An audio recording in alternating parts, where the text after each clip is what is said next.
Hi, it's Irene Weinberg, and welcome to the Grief and Rebirth podcast. Before we get started with the episode, make sure to like and subscribe wherever you're listening or watching so you never miss an episode. Every week, we share heartfelt stories, spiritual insights, and practical guidance to help you navigate grief and trauma, find hope, and discover rebirth after loss. By subscribing, you'll get access to every episode and join our supportive community on this journey. Thanks for being here, and let's dive in. Hi, everyone. I hope this message finds each of you so very well.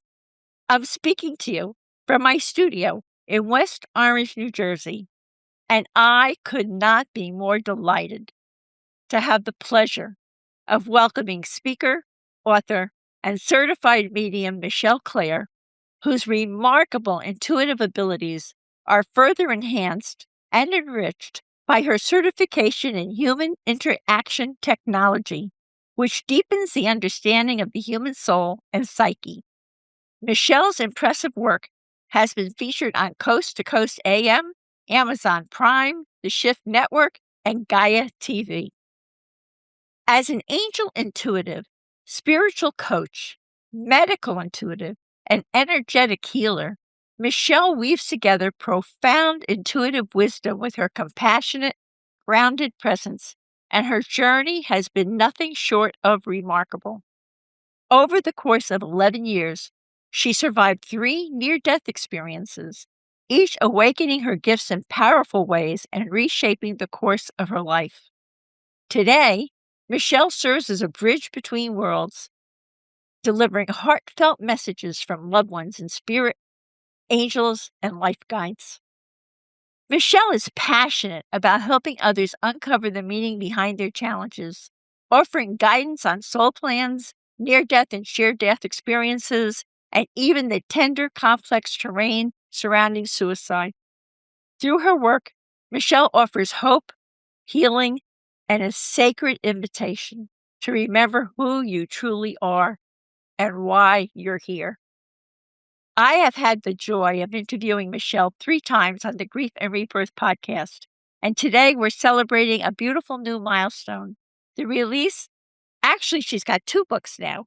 I'm going to be talking about her book, 101 Ways to Set Your Soul on Fire, and she's also going to talk to us about her new book, which is dropped or about to drop.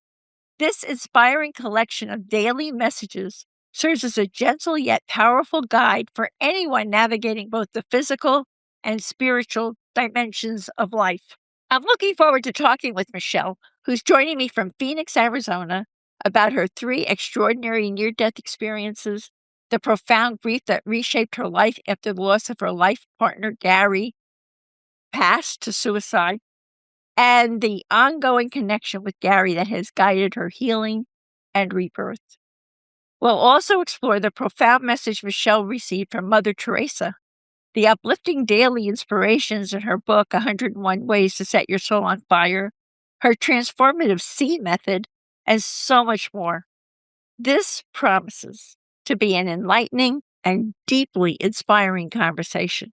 And it will be rich with spiritual insight and a heartfelt tribute to Michelle's journey through grief, healing, and renewal, a journey that beautifully embodies the mission and spirit of the Grief and Rebirth podcast. Hi there, and welcome to the Grief and Rebirth podcast. I'm your host, author and trauma survivor Irene Weinberg, here to encourage you wherever you are in your healing journey. In each episode, I chat with incredible grief and trauma specialists, healers, mediums, and celebs, as well as remarkable people who have inspiring healing stories to share. If you're looking for a podcast that's both uplifting and inspiring, you've found it. Let us help you find your joy in life.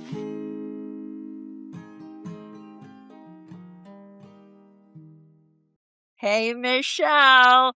I want to jump through the Zoom and give you a big hug. A warm welcome back to Grief and Rebirth podcast. Oh my gosh. Thank you so much, Irene. I truly love you. You are an inspiration to so many, and I am honored to be here. Thank you. I'm humbled by that, and I'm so grateful. Thank you so much. And you are your gifts are amazing, and we're gonna help a lot of people and give a lot of people insights and enlighten from what has happened to you. So let's go right to the beginning. What were these 3 near-death experiences about? And each one awakened different layers within you, right? I mean, you didn't believe in all this stuff, right? Were you pretty much a skeptic? Well, I wasn't a skeptic. I was raised Catholic. And what I noticed when I was 12, my grandfather passed away, and he and I were still having conversations. So I would share that with my mom, and my mom would say, well, that's what you think he would say if he was still here. So I kind of learned, okay, this is just between me and grandpa. But I didn't know the term mediumship or anything about that at that point in time. So I just continued on. My grandma passed some years later. We had the same connection. And so I mentioned it to my mom, and my mom said, well, that's what you think she would say, but okay. So I go on, and then I end up getting married. And so I'm newly married. And in April of 2001, I have my first near-death experience. So during this time, I'm in a hospital visiting my sister-in-law who had just had a baby.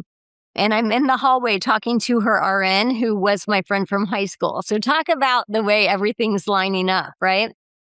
As I'm talking to my friend, I have a massive seizure, which I had never had a seizure before, and I've never had one since. But what I remember is I remember talking to her, and then I remember opening my eyes, and I was laying in this beautiful white room where the walls were almost like alive and breathing, and every molecule or cell was radiating light and love. And as I looked up, I noticed that I was laying with my head in my grandma's lap. And my grandma was looking at me, and she was smiling, and she was the youngest, healthiest version of herself that I could remember.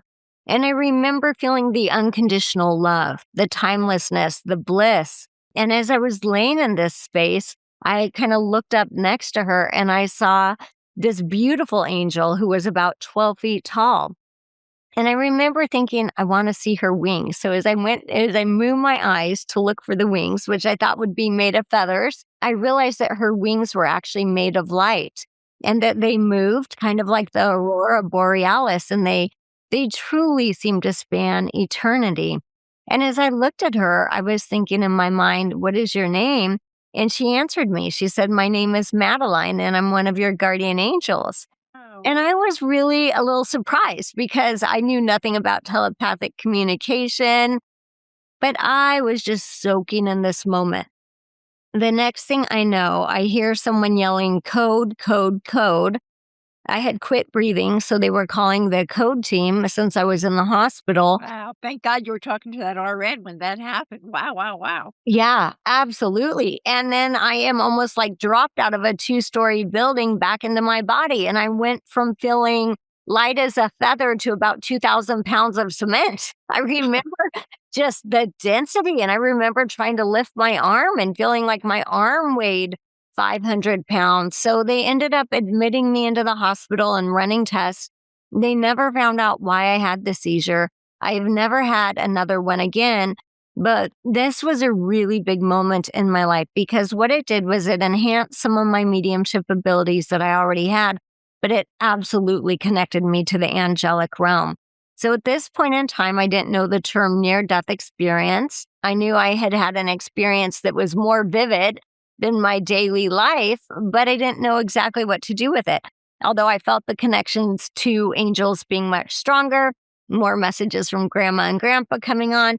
But I kind of just put it on the shelf and kept going because I didn't know what to do with this. And truly, there weren't a lot of people I could tell about this. No, especially in those days, which was my experience when I had my spiritual awakening.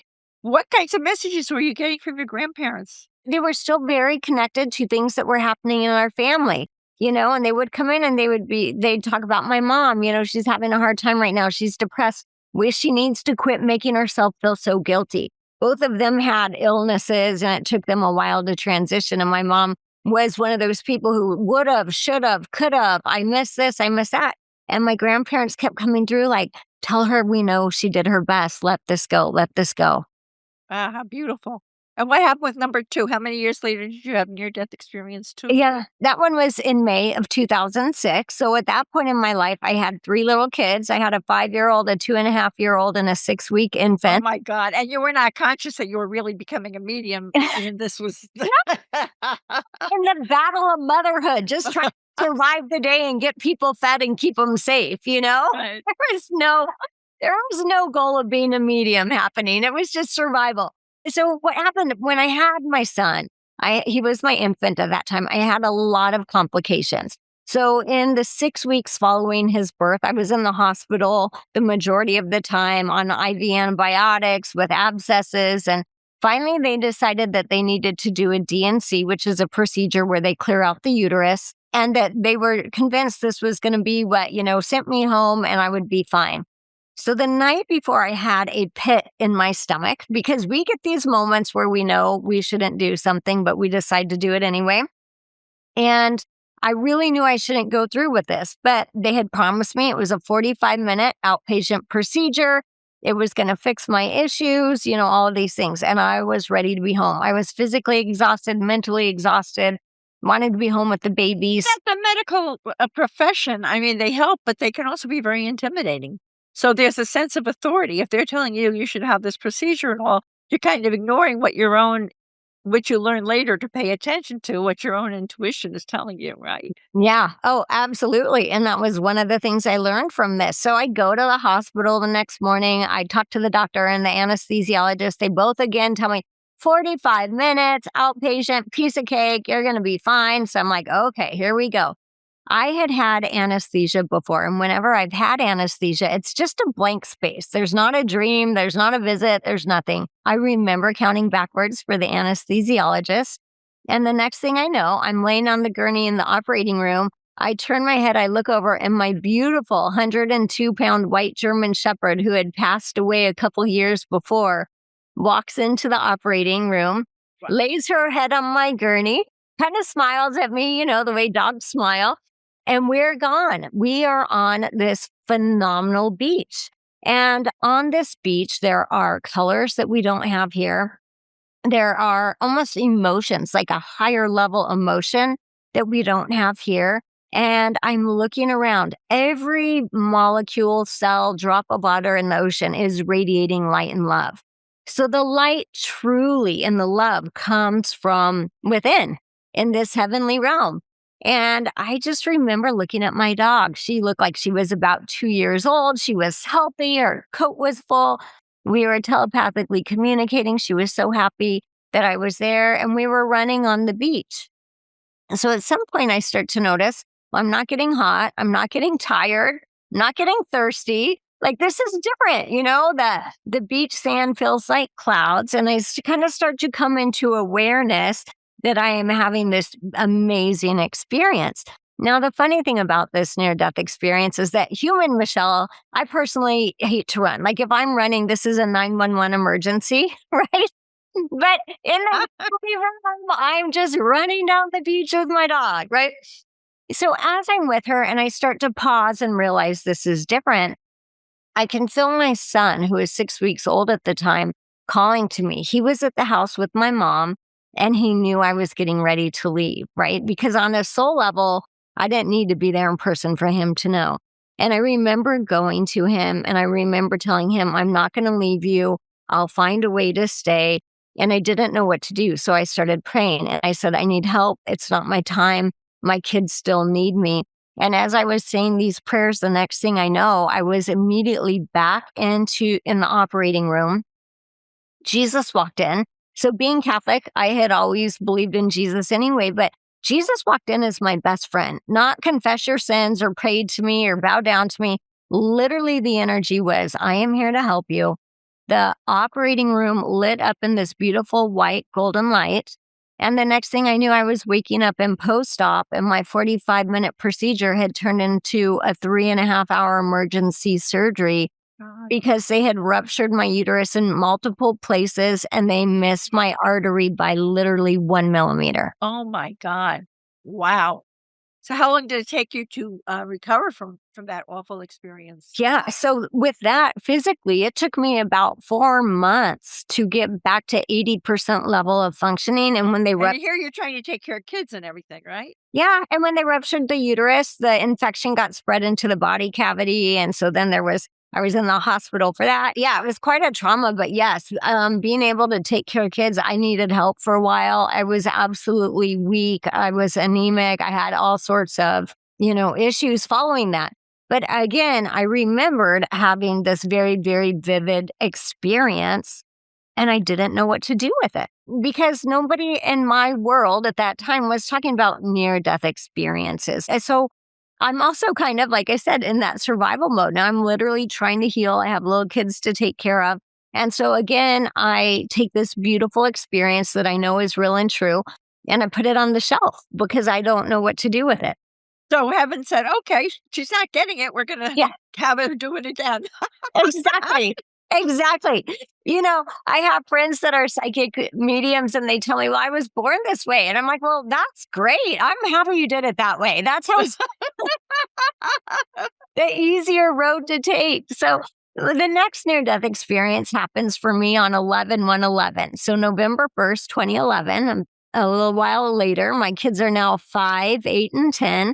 And at that point in time, I was living in a house. We had 14-foot ceilings, about 12 feet off the ground. I had battery operated candles. So about once a month, I'd climb up the ladder, change the batteries. Everything was fine. My younger two were home and my older one was at an after school program. So I said to her, or my younger two, I said, as soon as I'm done putting this candle back up, we're going to go get your sister. And they said, okay. They were sitting at the kitchen table November 1st. And they were starting to make their Christmas list for Santa. They had the Toys R Us catalog out and the markers, and they're doing what kids do. So I'm climbing back up this ladder and I get towards the top and I feel it start to shift. And I literally thought this is going to hurt. Like that was the only thing that went through my mind. In the next moment, I am ripped out of my body, not in a painful way, but a fast way, like a bungee cord. I am turned around, facing my body in the ladder, suspended in the air like a freeze frame in the movie. Oh my God. And I'm standing with these three people who I don't know, but they feel like family. They feel like friends. I feel like they know everything about me. One was an Asian man, one was a Hawaiian man, and one was an Egyptian woman. And as I'm standing there with them, I'm feeling the timelessness. I'm feeling the bliss. I'm feeling that unconditional love. And they said to me, what do you want to do? Do you want to stay or do you want to go? And as they said that, this beautiful angel, not the same one from my first near-death experience, comes in dressed in a very deep red and gold. And when I see this angel, I know it is either here to make something happen so I can stay or to take me home. There's no doubt why this angel is here. Right. So as they asked me this question, I was kind of in my head a little bit. And I'm like, well, this is interesting. My body's frozen in the air. I have forever to decide, but I think it's going to hit the floor in about a second. Like I'm kind of, analyzing what is happening. And meanwhile, your child is waiting for you. Yes. And so I'm kind of analyzing what's going on. And then my attention is drawn to my two kids who are there in the kitchen with me. And the minute that I see them, I think, oh, I need to stay. I'm not done. I still want this opportunity to be their mom. What would their lives be without me? And so as I make this decision, I'm downloaded with a bunch of information. And the information is, okay, well, if you go back, you need to use your mediumship. You need to use this in ways to help people. They told me that my marriage would most likely end in divorce and that there was more trauma ahead. So here I am in the heavenly realm. They're really giving me kind of a bleak outlook, right? I'm not coming back to rainbows and unicorns or anything like that. They're telling me it's going to be hard. And I absolutely 100% remember saying, okay, send me in. I remember knowing that it was not going to be easy and still choosing this opportunity. Right. Wow. So I end up falling off the ladder. I hit the back of my head on the corner of the granite island. I had a 5.5-inch skull fracture, a brain bleed. I lost my equilibrium, my taste, smell, my hearing, all sorts of stuff. God. But I literally survived the fall. by How half did your an kids inch. react when you fell and all that was going on? Oh, I'll tell you. So I survived this fall by half an inch. That was how much I missed my brainstem by, which was literally the distance that angel moved my head, right? So I survived one by a millimeter, literally, and the other by a half an inch. So sometimes we think, what's a millimeter? Well, it could be the difference between life and death, right? I fall. My daughter called 911. She was able to get me help. And I was in the hospital, brain bleed. She must have been so upset. Oh my Oh, God. they were terrified. So what happens with this is, I'm in the hospital about 10 days, and then I finally can come home. I'm able to sit up again, bouncing down the hallway when I walk because of my vestibular system. And a couple, like after Christmas that year, my son, who was 5, started getting depressed because he said, Mom, he had tried to call 911 and it didn't go through. And he said, there's nothing I did to help you. Sophie could have done it without me. And we would say, but Josh, you opened the door for the policeman. You did help. But you could just feel the weight on this little 5-year-old. The end of January 2012, my grandfather, who passed away when I was 12, came through to me in my first huge mediumship visit since my head injury. And he talked about my son. They never lived on this planet at the same time. He talked about my accident. And he said to me, your son is good with electronics. You need to get the 911 recording. There's something on there you should know. Well, I didn't even know I could get this 911 recording. So I went down to the police station, ordered it. It came in about 2 weeks later, put it in the computer to play it. And I hear them say, 911, what's your emergency? And in his little broken voice, my son Josh says, Sophie, what do I say? And he laid the phone down. So for the next minute and a half, the operators were trying to get his attention. Then you hear him say he's going to go push the panic button on the house alarm. And my daughter Sophie says, hold on, let me try calling 911. Then she hangs up the phone and her call goes through. So both of their calls went through. When Josh came home from kindergarten that day, I told him his call went through and that help was coming. It was like lifting this 10,000-pound weight off this little boy. And I literally saw his self-worth and self-esteem start to shift. And so in that moment, I realized the gift of mediumship. It changes lives. Oh my God, what a beautiful story, though. Wow, that's amazing. So now you also had another trauma. Your life partner, Gary, died from suicide in August of 2023, which is so recent, and I'm so sorry. Could you tell us about Gary and your relationship with him? Yeah, absolutely. So I do want to confirm my life guides were right. My 25-year marriage ended in divorce. So they were right. They knew what was coming. And I did fall in love again. And I fell in love with Gary. And he showed me How'd you meet him? How'd you meet him? So I had met him. We had been friends for a couple of years. I had met him working a party where I was like the medium and doing readings and all of that. And we met there and we just kind of stayed in touch. So we'd been friends a couple of years. And then when I filed for divorce, he and I started hanging out more. Honestly, I can't tell you when our first date was. I don't know when it went from friendship to romance, but it happened. And the beauty with him was I felt a type of love I had never felt in my marriage. And he was very accepting of my mediumship, excited about it, very loving and kind. But I knew he had depression, and I knew this had been a long, long struggle for him. He didn't hide this. He would have like a couple of really bad days and he would turn off his phone and the computer and just kind of sleep through it and then reemerge. He had tried medications. They made him feel worse. He had every self-help book you can imagine. Like this guy, he had tried every technique, read every book. Like he was constantly trying to figure out how to beat the depression.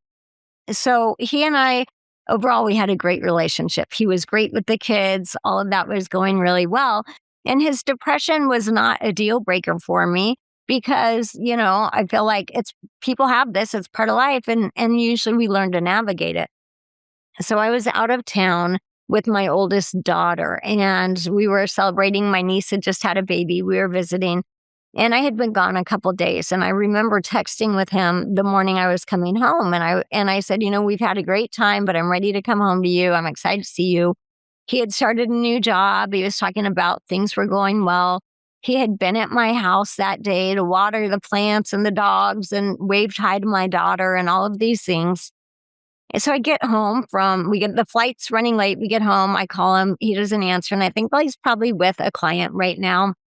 And then into the night, text him. I don't hear back from him. And I'm going, okay, he's having probably a depression is starting. And he lived at the time with his youngest daughter who wasn't ready to meet me. And I was okay with that. So when her car was home, I didn't go to the house when she was there. He'd come to mine. We were working it out. With this being said, the next morning I called his work because I still hadn't heard from him.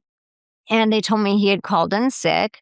I drove by his house. His car was out there. His daughter's car was there. So I thought, okay, he's having one of these moments and it'll be okay, but at least he's safely, at home.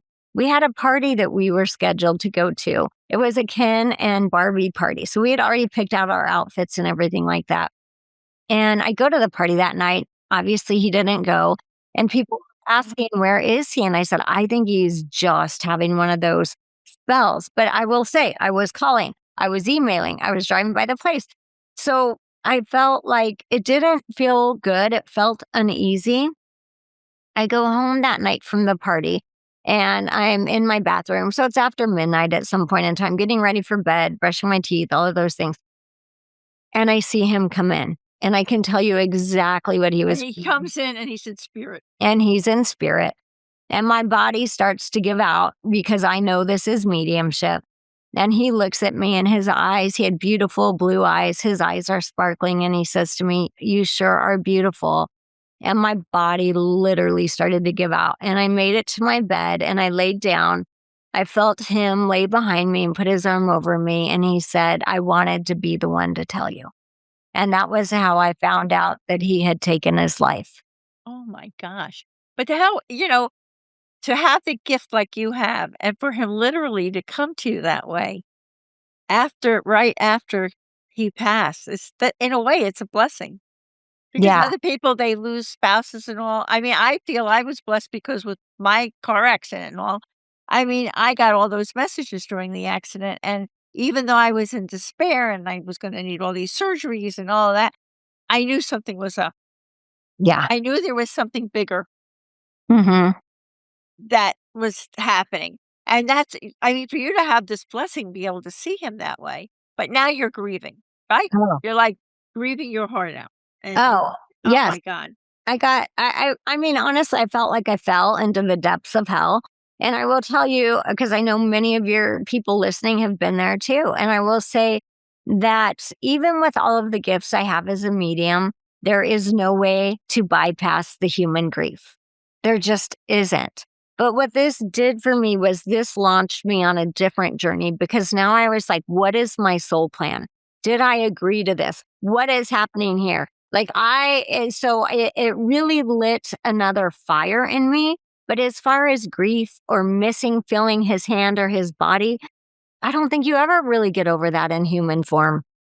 No, I sometimes liken it to this person's been swimming in your body and your soul and your heart for so long, and all of a sudden, poof! It's almost like a withdrawal. Like, Yeah. Where is he? What happened? So, are there any special truths about love or life or your own soul that were revealed to you through all that you went through with Gary's passing? Yeah. To help you to grow in some way. Yeah. So when I started looking into our soul plans, what I found out is that he was more likely than most people to leave by suicide. And we know this because he had genetic, issues as far as depression and things like that were kind of in his family. But my soul agreement with Gary, as I dove into it, what I found out was that he agreed to stay longer so that he could love me and I could feel loved in a way I had never felt loved. So he healed you in a way. Yes, he did.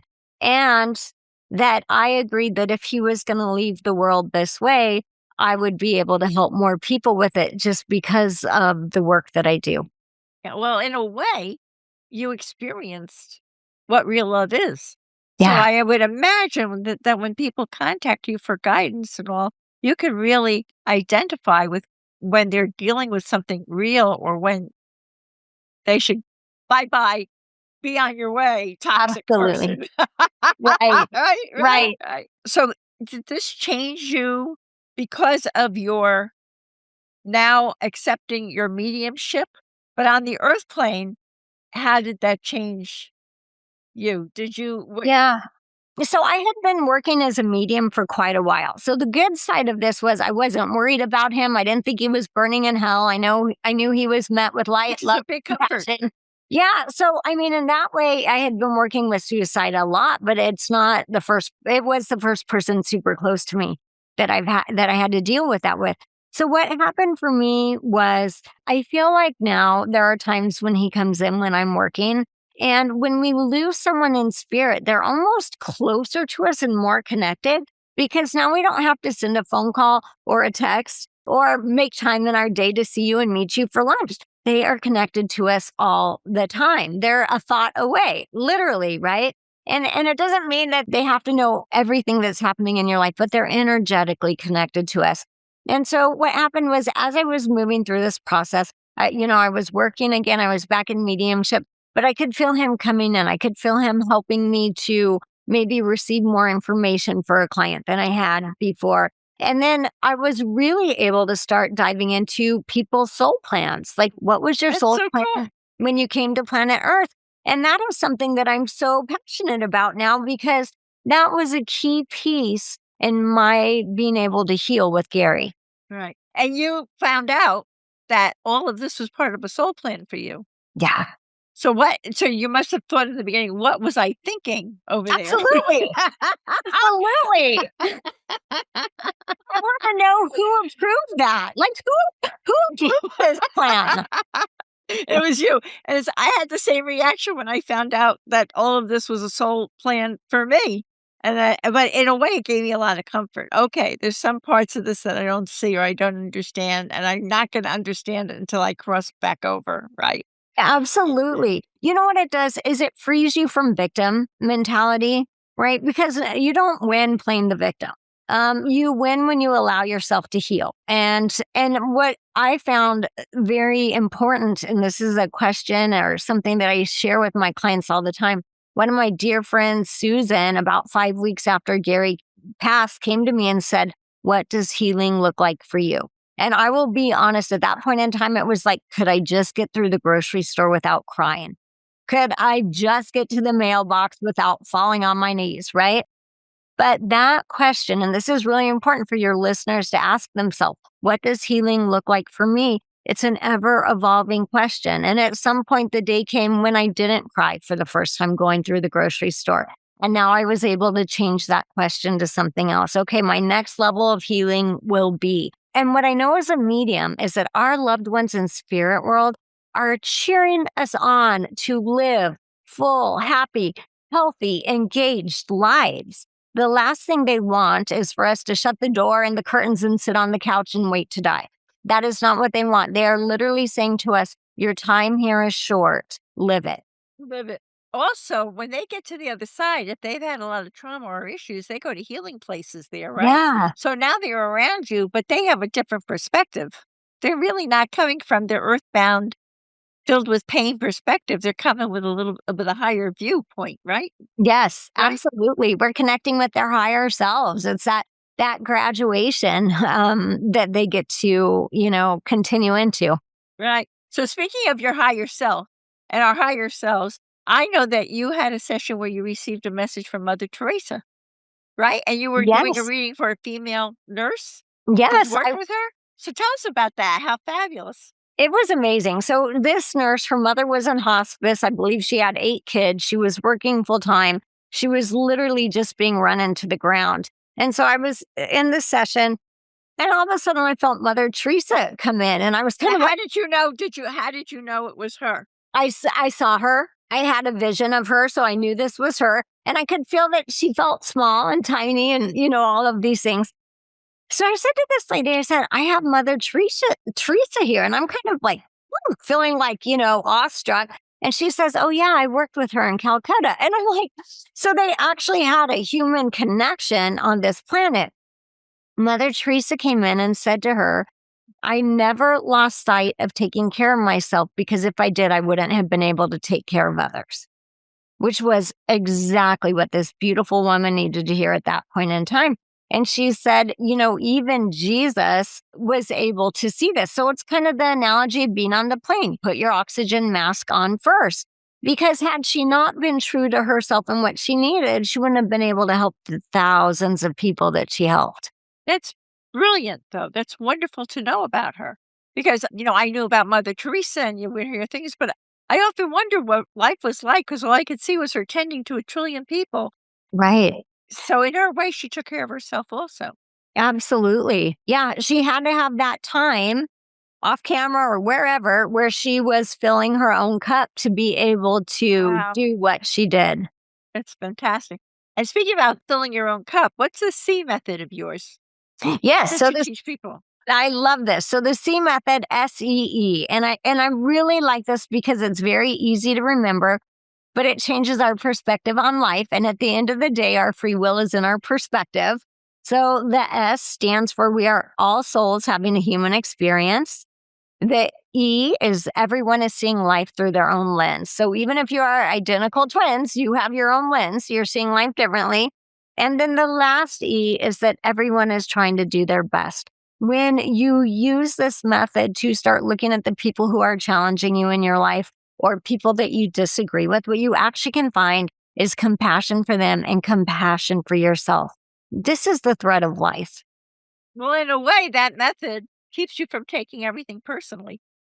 It does. Because they're having their own experience and they're coming in on their level of soul growth or whatever it is. And a lot of I see that now too. I Yeah. don't take things as personally as I used to. I said that's just where they're coming from. Yeah, absolutely. I mean, we have over 8 billion people on planet Earth right now, With which, all different mindsets. yes, it means we have 8 billion different courses of earthly life happening. And when we start to see it that way, it's not about making people wrong and people right. It's about giving perspective. Right. And we're all here to evolve, supposedly. We are. We are. So It's not pretty. It's not pretty sometimes. No, hard.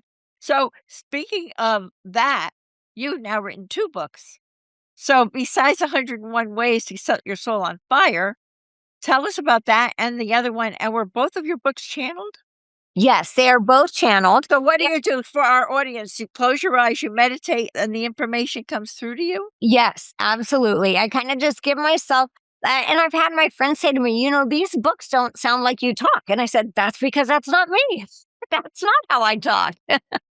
Right. Wow. But I will give myself, I would call it like a download where I give myself a thought or a topic and then I see the messages around it. So the other book that I've done is 111 Angel Messages. They are basically daily messages. So some people will just randomly open up to the page and get their message for the day or read one a day. But really, they are all meant to help us remember that we are souls having a human experience and we are actually here to laugh, love, learn, and grow in the magic of life, which is easy to forget nowadays. Oh, it sure is when a lot of stuff is going on. But it is really good to know. It changes your perspective. It's great. So now, changing your perspective, we're coming to your upcoming angel course with the Yes. shift. Tell us about how you're going to change people's perspectives there. Oh my goodness. Well, thank you. I am so excited about this. This is a 7-week live course. It starts in April. We'll start putting out promotions in March for it. And every week we're going to connect to a different angel on your very own angel team. Because a lot of people think they just have a guardian angel, but you also have a cherub angel and a seraphim angel and an archangel. And we have a whole team of angels around us that are coming in with different goals and purposes to help us do the best we can and succeed and feel the love and compassion in this lifetime. Now, what's the difference between the angels and the guardian? Well, I guess, are they the guardian angels that we talk about, or is it a different group of angels? Yeah, so there are guardian angels. Everyone has at least one guardian angel in this lifetime that you picked before birth. So this angel is connected to your soul plan. You guys became a vibrational match. Then we also have cherub angels. Cherub angels come in to help us when we're in grief or when we need more joy.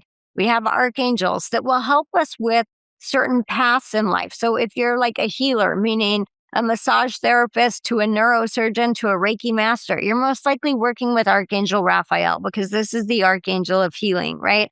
So it's really starting to tune into all the different channels. They're all in the angelic realm, but they do have a little bit of specialty to them. That's interesting. And do you have a special promo or anything for our listeners today, Michelle? Yes, you will have a link from me that takes them to a video on how to move from fear to acceptance to love. This is really important at this time in our history because I think a lot of people or a lot of my clients are very fearful about the future, very fearful about things that are happening right now. And yeah, and so I feel like this video is a great thing to share with people. The other thing that I want to say about this is when I connect with spirit, when I connect with the angels, and I'm like, do we need to be scared? What is happening? We are in a state of change and unrest. That is true. You can see that everywhere in the world. But think about this. Every person on this planet right now has heavenly beings around them, angels, life guides, loved ones, and spirit, an unlimited amount of beings of light that are holding the space for us to get there and for this planet to evolve and move into the next level of a more peaceful and loving existence. And that really is where we're headed. It just doesn't look pretty right now. Right. That's really very comforting. And on that note, I know you, like me, are passionate about that people should heal their stuff. Yes. Tell us why. Well, what is the importance of healing while you're here? Because now we know we're coming back. We know our loved ones are on the other side. So why should we go out of our way with all this trauma and stuff we've gone through here to work on it here, which is very challenging? It is challenging. I would say work here goes further than it does in the heavenly realm. So we've signed up. Wait, why is that? Why is that? Well, Michelle? because in the heavenly realm, when I talk about planet Earth, I want everyone to go back to, well, if you're old enough to, high school where you were in the driver simulator, right? And if you wreck the car in the simulator, oh, well, you just hit the restart button and you start it again. Well, planet Earth is like boots on the ground, LA, 5 o'clock traffic, right? So the lessons that we learn here and the ability to heal them are actually almost more intense, is what I would say. So remember, your soul chose this lifetime. You came here out of free will. You're not forced to be here on a soul level. You chose the challenges and the missions that you would have. So on a higher level, your soul wants to learn, know, grow, and heal through these experiences. And what I will tell people is that healing is possible. And you want to heal it now for multiple reasons. One, because your soul also wants to enjoy this lifetime and this experience. It's not all supposed to be hard work and trauma and all of those things. The other reason you want to heal here is because some lessons that we might leave unlearned we might have to come back and learn them in a different lifetime or in a different way. So I always think about it as like, get the most out of your money, right? If I'm here in this lifetime, I am gonna go all in, That's why you did this. They presented this platter to you and it looked terrible. And you said, I'm going all in this lifetime. Yeah. Right. Exactly. But, healing is possible. So here's what I will say. Sometimes I have clients who will come to me and they will say, I will never smile again. I will never laugh again. My loved ones in spirit, I will never be happy. Okay, well, guess what? You just now co-created your future because you have made a statement that you are determined to stick by. And so you've created a future without joy and happiness, which is exactly the opposite of what your loved ones want for you. And it's actually the opposite of what your soul wants for yourself. Your soul wants to be happy and enjoy planet Earth too. But when I have people that come to me and say, I don't know how to be happy again, but I know I will be. Yes, that's the start, right? You just have to leave the door cracked open. And what I have found with so many things in my life is that if I just leave the door cracked, spirit will find a way to come in and bring the right person, place, situation, whatever into my life. But it's always about leaving the opening. And what is the Michelle Clare tip for finding joy in life? Yeah. Well, first of all, don't make it so complicated because people think that joy has to be complicated. Well, if I won the lottery, I'd have my yacht and then I'd be happy. Or if I healed this trauma, then I'll be happy. The tip for finding joy is allow it to happen now. We rob ourselves of happiness every day. You get to work, you're crabby. Why are you crabby? Well, I hit 3 red lights. Okay, so what? Be happy. You know what I mean? It's almost like humans look for reasons why we can't be happy instead of reasons why we can be. So be happy because your coffee is warm, because your shower is hot, because your lights turned on in your house. We don't have to have massive, huge things happen in our life to allow ourselves to be joyful. Yeah, that is so true. And a lot of people feel, I think, also that once they have a loss, they cannot ever be happy again. It's like some kind of a badge of honor or something.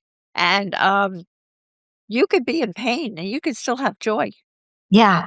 and be expanding and opening to your future. In fact, your loved ones are on the other side cheering for you to do that, right? Yeah, absolutely. And I always tell people you can be healing and moving forward at the same time. So this is, again, not an excuse to be like, well, when I'm finally healed, then I'll start dating. Or when I'm finally healed, then I'll go for the new job. No, you can be both. You can be healing and moving forward in your journey at the same time. Right. Oh, wow. That's fabulous. Michelle, in closing, I want to share an uplifting message from your book, 101 Ways to Set Your Soul on Fire. And this passage is titled Take the Step. And it says, new beginnings tend to start because of an ending. It is okay to not feel ready. It is okay to feel unsteady. But take this opportunity to create the life that you want to live. Embracing new beginnings requires courage, resilience, and an open heart, inviting us to step forward into the unknown with optimism and a sense of possibility. You are so strong and loved beyond measure. Take the step, brave soul.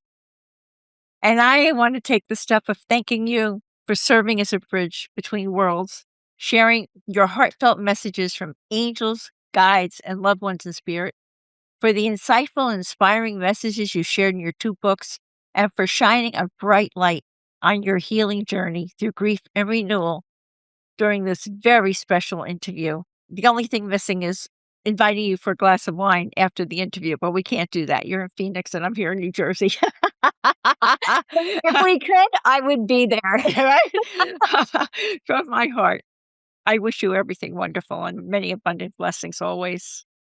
Well, thank you so much, Irene. I adore you and I honor the work you're doing in this world. You're helping so many people. So thank you so much for letting me be a part of your journey. You're welcome. This is one of the blessings for me in my life. Today I get to talk to Michelle. And it's just a wonderful thing. So, as I like to say, to be continued, right? Absolutely. Thanks for tuning in to Grief and Rebirth. Remember, you can dive deeper into everything we've discussed by checking out the show notes and all past episodes at ireneweinberg.com. Don't forget to follow us on social media at Irene S. Weinberg on Instagram, Facebook, TikTok, and wherever you love to hang out online. Plus, we're on YouTube, so be sure to subscribe and never miss a video. For those of you listening, you'll find links to my 2 books, Good to the Last Drop and They Serve Bagels in Heaven, in the show notes. And if you're watching on YouTube, you can see those books listed right above, so don't miss out. And here comes a special treat. If you sign up for Audible as a first-time user using my link, which you can find in the show notes, you can get They Serve Bagels in Heaven for free. And finally, people often ask me what I read, what I use, and what I recommend for healing and self-care. So I've carefully curated a compilation of those items to share with you. You can head over to kit.co/grief and rebirth to check them out. And to my cherished Grief and Rebirth podcast fans, stay tuned and see you again soon. Until next time, many blessings.